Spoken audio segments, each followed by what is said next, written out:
حضرت ابو سعید خدری رضی اللہ تعالی عنہ سے روایت ہے کہ رسول اللہ صلی اللہ علیہ وآلہ وسلم نے فرمایا، جب کوئی مومن بندہ دعا کرتا ہے جس میں کوئی گناہ کی بات اور قطع رحمی نہ ہو تو اللہ تعالیٰ کی طرف سے اس کو 3 چیزوں میں ایک چیز ضرور عطا ہوتی ہے،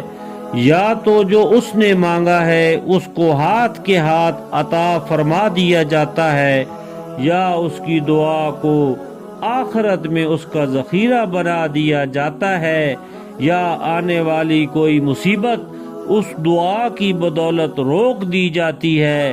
صحابہ رضی اللہ تعالی عنہ نے عرض کیا، جب یہ بات ہے تو ہم بہت زیادہ دعائیں کریں گے۔ رسول اللہ صلی اللہ علیہ وآلہ وسلم نے فرمایا، اللہ کے پاس اس سے بھی زیادہ